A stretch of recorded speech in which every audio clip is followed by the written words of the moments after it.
Yeah, that's the microphone. I was holding the cup, and I felt like just the cup alone wasn't really doing it justice. It's a little too boring for the thumbnail, so I brought the mic up. So you guys see what mic I have. Don't ask what the brand is, what type it is. I don't really know. I can't really tell you. I just ordered that and the headphones from the same website when I was setting this up. So here we are. Episode 11.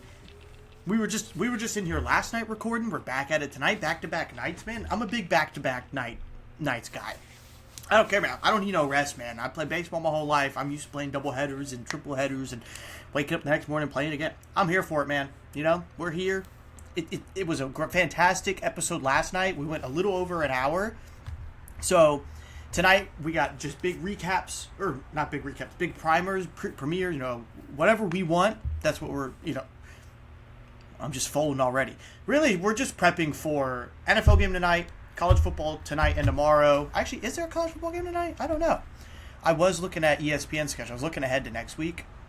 There is Sam Houston at New Mexico State. I actually was going to put that in the Sicko Parlay of the week, but I didn't because I'm a good boy, and I didn't want to touch that because Sam Houston is 0-4, and they're favored on the road against New Mexico State. So I just didn't really trust it at all. I don't know, but we got one big Andy note, Andy thought before we hop into the Sicko Parlay NCAA preview, NFL preview. Honestly, I think the preview kind of gets mixed into that parlay because it's an 18 leg. It's $1 to win 5,300. So I mean, it's like almost an auto lock. That's kind of what the streets are saying, but I don't listen to the streets. We listen to just my own thoughts. If I somehow win this, wow, Shed Talk is going to get some major upgrades. I'm just saying. You'll know. You'll see. I'm not going to tell you, but you'll see. You'll see. There will be signs. But I did have one thought when I was driving home last night from work. Actually, tonight as well, because it was raining. I was stuck in traffic. There was a wreck right before the Buckman Bridge. Thankfully, it didn't look too serious, but don't people understand? Like, can't they just be considerate? Like, I'm just trying to drive home. Why do you have to get in accidents? I know they happen, and I know there's some serious, so this is a little lighthearted because this one wasn't serious. Thankfully, no one looked like they were injured at all. But god damn it, man. I really wish there was another bridge not named the Buckman. Or maybe I just need to move back over to that side of the bridge, for the love of God. But I realized I didn't mow the grass last weekend. And so we're going on 2 weeks now. I'm going to mow it either tomorrow or Saturday probably. Maybe even Sunday because the Jags don't play. They play Monday Night Football, baby, against the Chiefs. But the weekend before, I mowed it on a Thursday night. And then I didn't mow it for a little over a week because I didn't mow it until that Sunday. So I went from Thursday to Sunday, so about a 10-day break. And then I haven't mowed it since then. So we're going on almost 2 full weeks. And I realized, it's because the weather's getting a little bit cooler out here and there. Like we have our cooler-ish, just little spurts. Not really cool at all because it's not fall. That's what I hate about Florida. I want to move somewhere where there's 4 seasons. Some seasons. But I realized my life is lacking structure again outside of work. I had a plan every weekend, either Friday or Saturday. I would come home and I would mow the grass. And I'd take pride in that. I still do. I take pride in that. But now that it's not raining as often or as much, and it's not that hot out as compared to the peak summer, I don't have to mow it every week. The grass, it's just not growing at the length required to mow every week. It's just not needed. And boy, am I paying for it, dude. I've lost all sense of purpose outside of work. I really have. I hate it. I am just becoming a piece of shit again. And I have to fully embrace it because there's nothing else I can do about it. It's becoming fall. It's going to get cold. And we're only going to get longer and longer between the time of mowing the grass. I'm just going to fall back on being a fat piece of shit. That's all it is. That's all it is, man. It is. It's anything about it. I can't do anything about it. It's over with. We got to move on. But huge week of football on tap. Let's do... You know what? Let's go with the parlay. We'll go with the parlay. 18 legs, as I mentioned. $1 for 5,300. I am supremely pumped for it. I have it in the notes here a little bit, but I also have Hard Rock pulled up so I can go over it a little bit more if I need to. But if you guys, I don't know if this is going to be out by the time the game starts. I'm taking Rams -10 tonight, okay? Now, you guys might be thinking, really, an NFL spread -10? Nope. Last time I checked it at work, it was -8.5, and I went and talked to my guys at work. Two of my guys at work, Cooper and Joel, And I said, hey, look, Rams are hosting the 49ers, so Rams are at home to begin with. And also for the 49ers, Brock Purdy's out. Brandon Ayuk still isn't back, their number one receiver. Jawan Jennings and Ricky Pearsall are both out tonight. So that's their top three receivers out. George Kittle's on IR. That's their best tight end. One of the best tight ends in the league, mind you. Nick Bosa is out for the season. That's their best edge. One of the top edges in the league.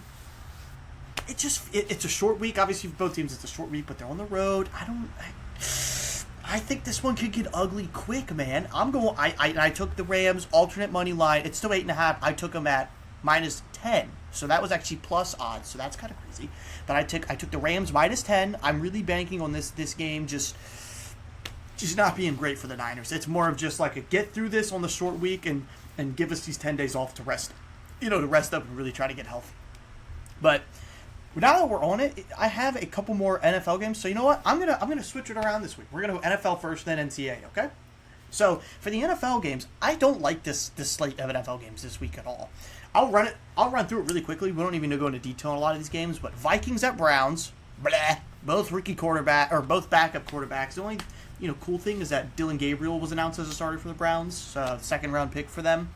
So that'll be pretty cool. I think we'll see how he fares against that Minnesota defense. But Carson Wentz against Dylan Gabriel, not really doing things for me. Vikings' second straight game overseas. They're in London now. They were in Ireland last week, in Dublin, and now they're in London. So that's pretty cool. But I don't really like that game at all. And the 1 o'clock slate continues to disappoint for the most part. It's not good. Raiders at Colts. That could be that could end up being a somewhat decent game. I think the Colts win that game. Geno could be Geno and just pop off for a game. I don't really see it happening. I took the Colts money line in this game. This game I am betting on. I took Colts money line. They're back at home. Really tough loss against the Rams last week. Oh, by the way, in the cup, we've got Cherry Coke Zero. I didn't do the can because I didn't want you guys all getting horny watching the video, just seeing how sexy that can was. Yeah, top tier soda right there. But just know that's what's in the cup. No lean tonight. We're not sipping lean. But I took Colts money line at home. They're bouncing back. This is where it just gets ugly. I mean, the Raiders-Colts game isn't that appealing, honestly, just because the Raiders aren't that watchable right now. Giants at Saints. Ugh. Gross. Giants, hey, Jackson Dart 1-0 as a starter. Maybe they can keep it going. I don't know. I don't even care about that one. Not picking. Cowboys at Jets. Good Lord, NFL. Could you make the 1 o'clock slate games any worse? Like, seriously, last weekend was terrible. This weekend, it's just as bad. The next game is Broncos at Eagles. That's a good game. Hey, those are two really good teams. Broncos are kind of scuffling so far at the beginning of the season. They're 2-2. Eagles are 4-0 and still haven't looked dominant, really, offensively at all. So maybe the Broncos can knock them off their high horse, give them the first loss. I don't think so. I think the Eagles probably still win an ugly defensive battle. But moving on, Dolphins at Panthers. Dude, NFL, Roger, Mr. Goodell, just give me the reins of scheduling. This is atrocious, man. This is atrocious. I'm not picking that game. Next one, Texans at Ravens. Hey, you can't fault them for this one. Both teams are 1-3 for different reasons. Let me tell you, the Texans' offense has just stunk so far this season. It's been terrible. Their defense has been great, top 5 in the league. On the flip side, the Ravens' offense has been top 5 in the league, but their defense has been the worst in the league. So it's a tale of two teams. It is literally, if you go Texans' offense against Ravens' defense, it is the movable object against the force not moving, against the object that's not moving. Or it's a movable object against a not moving force, or whatever it is, and then an immovable object against an unstoppable force. And when you say the Texans defense and the Ravens offense, but the Ravens are down Lamar, so this game has lost all its appeal. So sorry, Ravens lost Lamar. Texans are the Texans. I think the Texans win this game. I know it's in Baltimore, but I don't really see Cooper Rush beating the Texans. I'm not betting on it, but that's I'm picking the Texans in that one. Titans, and so that's the end of the 1 o'clock slate. Boring, trash. 4 o'clock slate doesn't really get much better.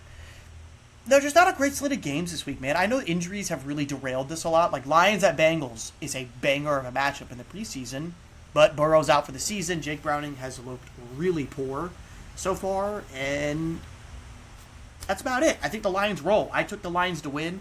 I was very close to taking them -11.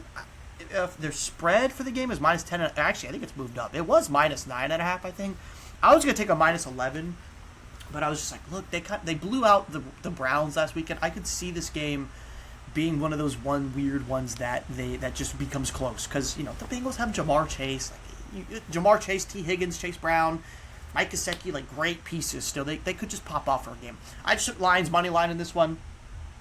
Next one, Buccaneers Seahawks. That's a really good game. I think that's gonna be a really good game. It's in Seattle. Seattle's surprisingly like 3.5-point favorite.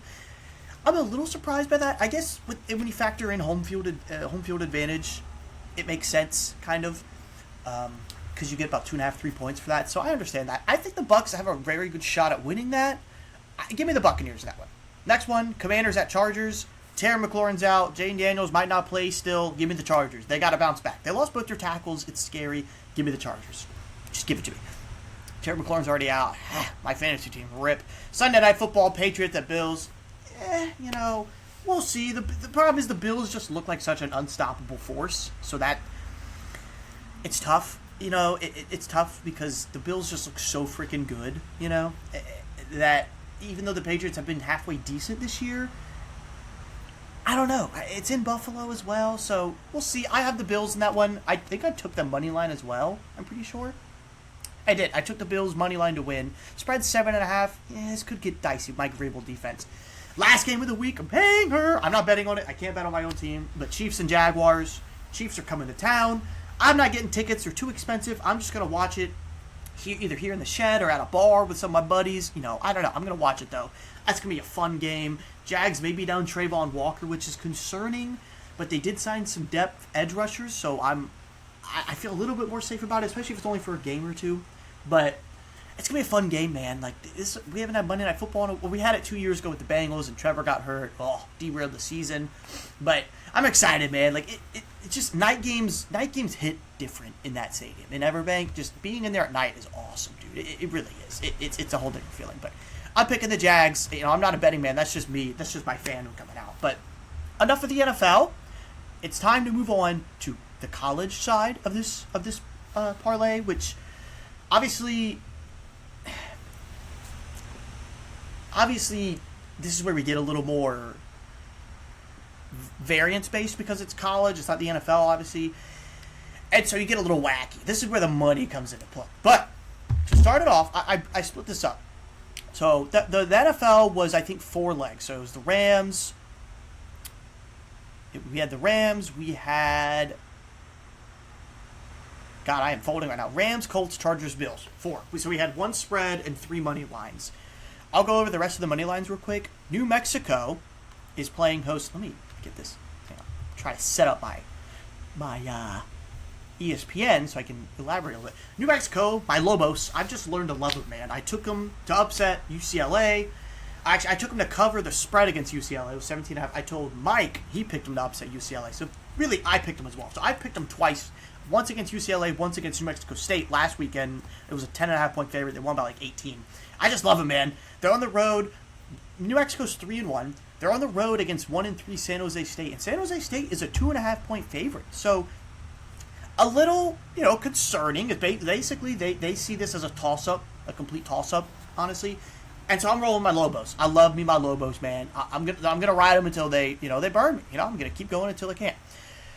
Next one is very dicey already. We're going Clemson money line against North Carolina. They're on the road. They're in Chapelville. I don't see. They're 14.5-point favorites. That is very steep to me.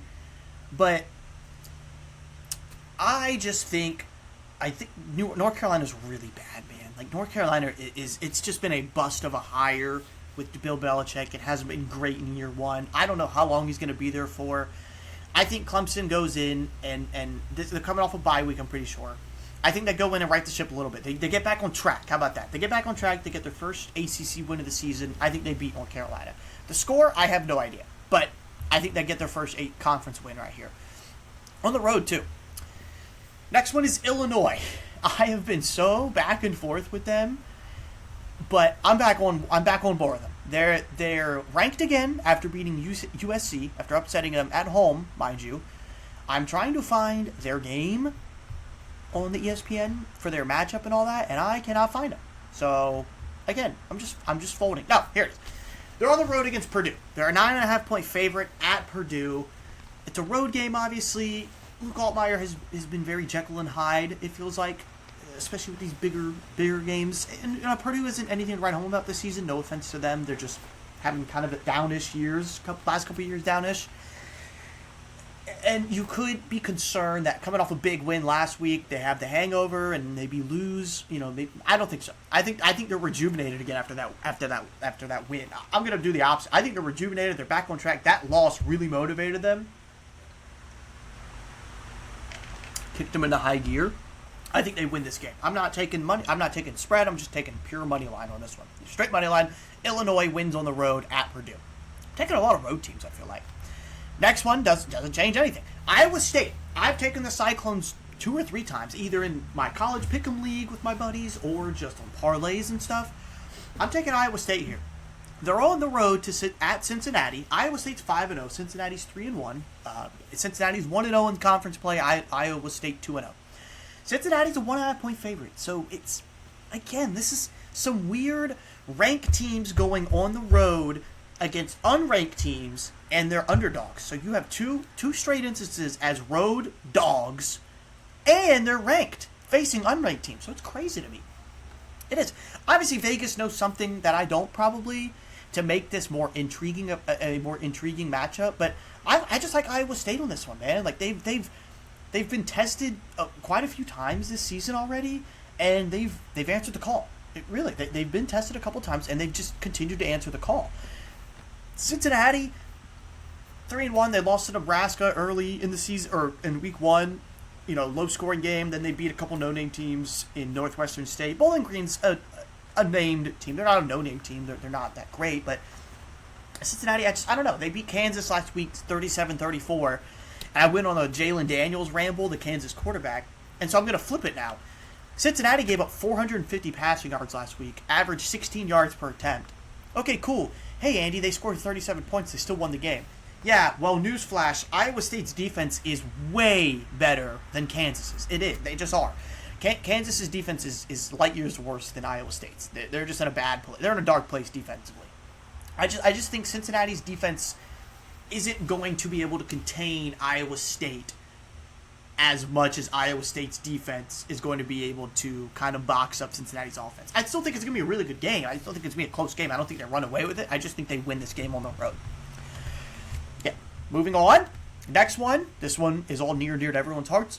Alabama's playing host to Vanderbilt. So Alabama's actually looking to get some revenge from last season. Yeah, Vanderbilt upset them at home. So this game was in Nashville last season.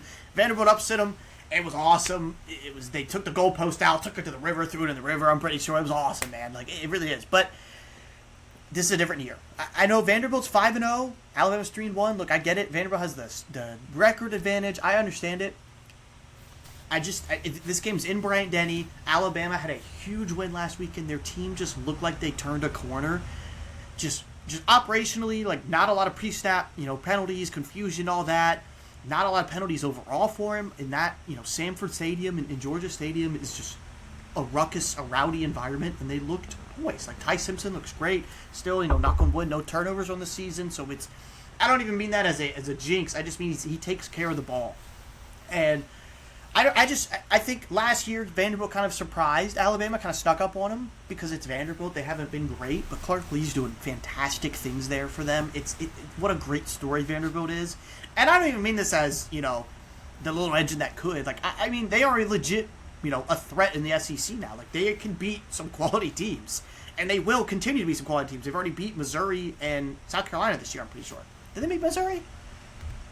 Why do I think they beat Missouri? I know they beat Virginia Tech, and then they beat South Carolina. No, they haven't played Missouri yet. They played Missouri in a couple weeks. But they beat Virginia Tech, they beat South Carolina. Like, it's... And they're running, they're scoring some points, but I think Alabama, like, you have Alabama's full attention now. They want revenge from last year. You're at home. This crowd's going to be into it after, season's right back on track now after last week beating Georgia. I think Bama wins this game. A 10.5-point spread is steep. I have to decide on this still for my pick'em league. I don't know. 10.5 points seems like a lot. I mean, you got to win that. You can't win 31-21. You're not going to cover. I think, in my gut, Vanderbilt covers. I think Bama wins and Vanderbilt covers because Vanderbilt can run the ball, and Alabama has struggled to stop the run this season a little bit. So I think I just think it's a one possession game. I really do. And at worst, I think it's a 10-point game. I'm gonna take Bama to win, Vanderbilt to cover. So that's my pick. That's why I took Bama money line. So just to sum it up, that's my pick. Bama money line overall. I still think it's going to be a great game. I'm excited for it. Moving right along. Next one is Texas Tech, number 11. Texas Tech, after coming off their win off of Utah 2 weeks ago. I think they're coming off a bye week, actually. They beat Utah. Great win for them. On the road, you get a week off, rest up. Now you got Houston. You're back on the road, actually. So that's kind of crazy. Road game, bye week, and then you come right back to another road game. That's kind of crazy. I don't feel like that happens too often. But nevertheless, the Mighty Red Raiders are rolling, man. I got a money line in this game. They're 11.5-point favorites. Both teams are 4-0. Now, I know not all 4-0s are created evenly, but look, conference game on the road, both teams undefeated. That's a scary atmosphere. I know it's an in-state game still. Both teams are in Texas. I get it, but I just think Texas Tech wins this game. I don't know. I'm not comfortable with that 11.5-point spread. That's a lot for me. But give me the Mighty Red Raiders to keep rolling, man. I think they move to 5-0. And that'll do it, actually, for the money lines. Now that I think about it, yeah, that's it. That's all the money lines. Now we get to the craziness. Let's go with the overs. So, over-under, never bet the under. Life's too short to bet the under unless you're just really sure about it. Unless you're basically betting Iowa, bet the unders. But we have 3 overs we bet. The first one being Kansas at UCF. So I mentioned Kansas last night. I mentioned them again earlier. Kansas is on the road coming down here to Orlando, driving right past Jacksonville. They better say hi, actually. I don't know. They better say hi. Hey, Andy, thanks for mentioning us on the pod. They better. But they're on the road and you're in Orlando against UCF. The over-under for this game is, it's not, this isn't one of the bold ones, or one of the steep ones. It's 53.5. It feels like a lot. UCF's offense has struggled a bit this year, obviously, compared to years past. Obviously, when they had Gus Malzahn and everything. They got Scott Frost back. I think he's just trying to ease his way back in and figure it out again. They scored 17 in week 1, then 68 against, week 2 against a no-name team. They scored 34 against North Carolina. Okay. Then they lost 34-20 last week to Kansas State. I just think Kansas' defense is worse than Kansas State, so I see UCF being able to put up at least 24, 28 points. And I see Kansas being able to do the same as well. I mean, Kansas is... Let me pull it up real quick. Kansas' offense is humming. This season, they've scored 31, 46, 31, 41, 34. They're averaging over 30 points a game. Now, look, you have 1 or 2 cupcakes in there, but like against Missouri, they put up 31. Against whoever they played last week, I already drew a blank, but against Cincinnati last week, they put up 34. So, in those 2 biggest opponents you've put up 65 points, 32.5 and on average. I think both teams are going to be in that 28 to 31 range. I could see it being 31-24, 31-27, which it's the over. So I'm taking the over on that game. I don't really think that's egregious. I'm not saying I'm fully confident because it could have come back to bite me in the ass, but I like that one. I do like that one at 53.5. Next one, we're going with the naval academies here. Air Force is traveling, or the military, schools. Air Force is traveling to face Navy. The over-under for this game is 52.5. And you might think, hey, look, both teams are just going to, run the ball and just chew all the clock out. What are you thinking here? I'll tell you. I'll tell you what I'm thinking here. Navy, 52.5. I see it happening. I'm trying to pull it up real quick without looking like an idiot and just ruining the whole flow of the pod, of the talk show. But Navy's 4-0. Air Force is 1-3. Navy's a 12.5-point favorite, so a 2-touchdown favorite. But Navy's put up this season, the points-wise, they put up 52, 38, 42, and 21. The 21 could be concerning. I completely understand that. I just think the flow of this game was completely thrown off. They played Rice. They played with their food. That was the problem. Rice had the ball just as much as Navy did. So that doesn't happen often. Navy usually controls the ball a little bit better. But Rice ran the ball 39 times, 40 times basically. Rice just did exactly what they wanted to do. They wanted to run the clock out and keep it as low scoring as possible. Keep it as ugly as possible, basically. And look, Air Force could try to do the same exact thing. I just don't think they're as good at ball control, being able to, possession control that. Air Force is, as I just mentioned, they're 1-3. On the season, they've scored 13, 30, 37, and 35. Okay, so the offense is kind of humming. They've played Bucknell, No Name, Utah State, Boise State, Hawaii. 3, still pretty on-par teams for their level. And they've put up 30, 37, 35. So 30-plus in 3 straight weeks. The problem is, and here's why I'm much more confident in this over, they've given up 49, 49, and 44 the last 3 weeks. So they're giving up, on average, almost 7 touchdowns a game over the last 3 weeks. Now, you could have regression to the mean, and, maybe they give up 30-something. But, I think Navy is going to be able to score 24, 31 points, maybe even more. I think Navy could put up 30 to, low to high 30s. And then at that point, Navy just has to put up 20 to 21, which is very doable.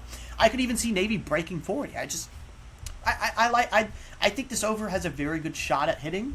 And so that's why I roll with it. I'm going with it.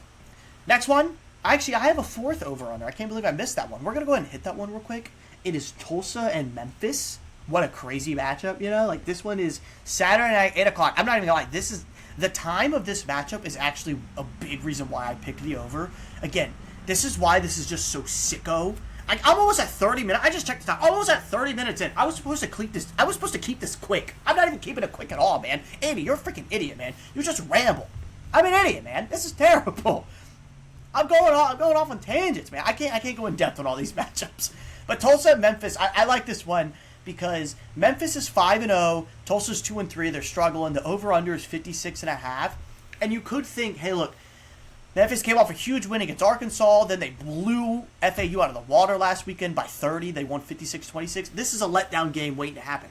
Wrong. They're at home, under the lights, 8 o'clock start, dude. This is the crowd's going to be electric for Memphis. It's going to be electric. They're pumped up. They're 5-0. They've got a really good shot of getting this G5 bid.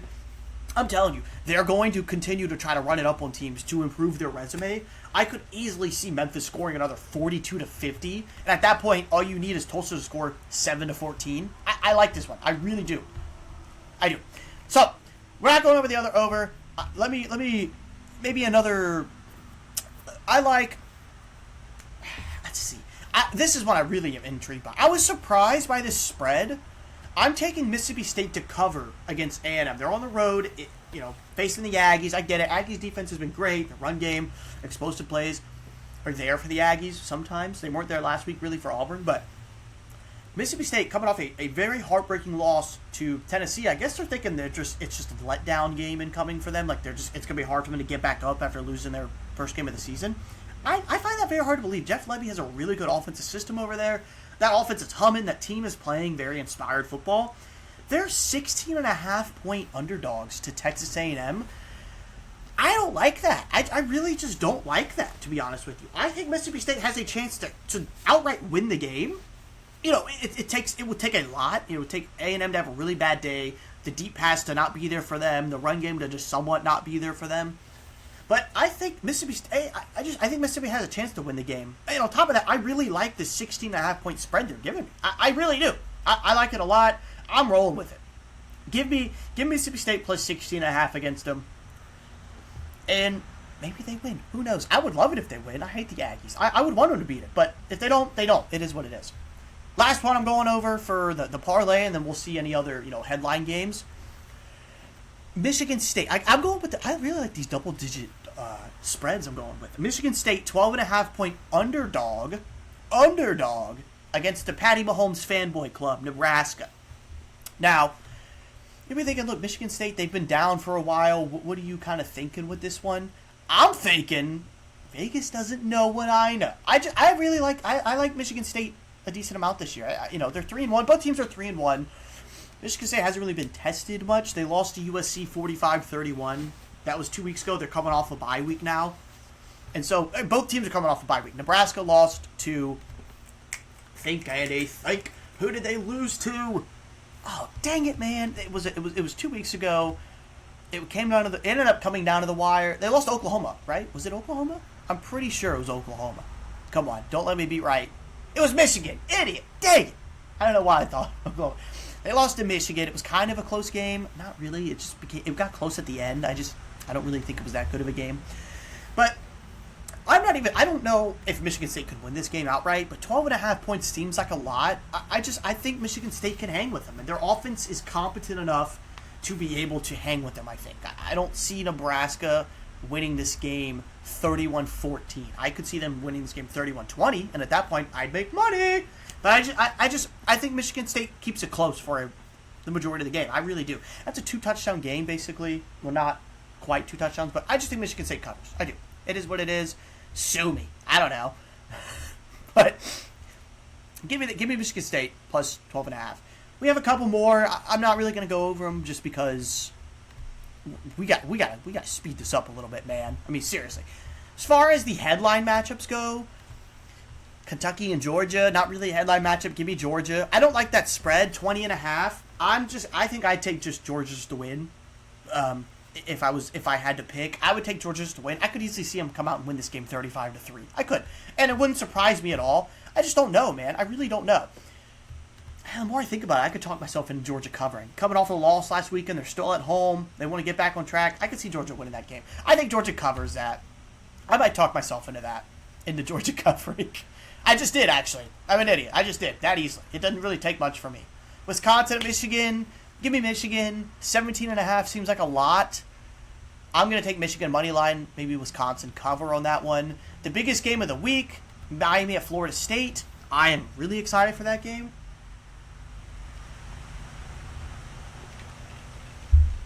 Give me, as much as, I hate both teams, obviously, but I want Florida State to win this game just to cause more chaos, just to create absolute chaos in the ACC rankings and the regular rankings, because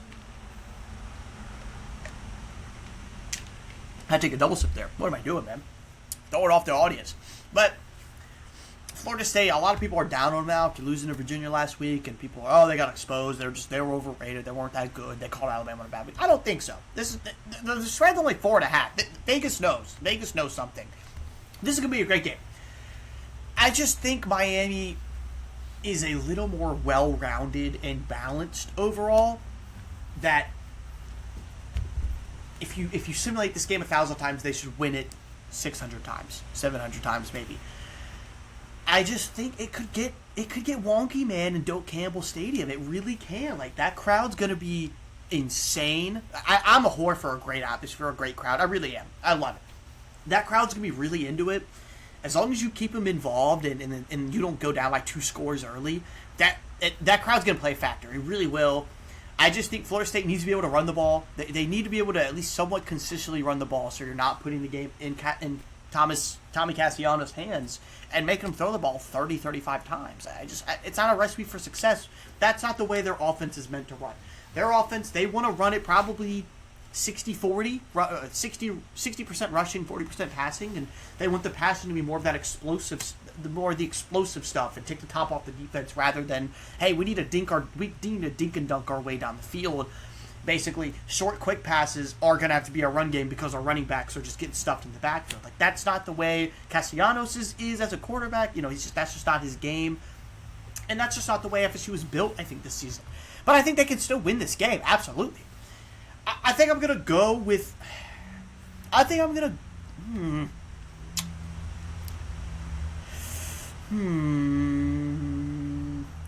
You know what? Screw it, dude. I want chaos. I don't want Miami to be state champs. Give me Florida State to win. Give me the upset, because I'm going somewhere with this. USF beats Florida. Miami beats USF. Miami beats Florida. Florida State beats Miami. And then last week of the season, Florida beats Florida State. Who's the state champs now? Huh? Nobody. Nobody's the state champs. Warner University's the state champs. Let's go. Not really, but give me Florida State in this one. I could see it, man. They're home. Home crowd's going to be awesome. The atmosphere is going to be insane.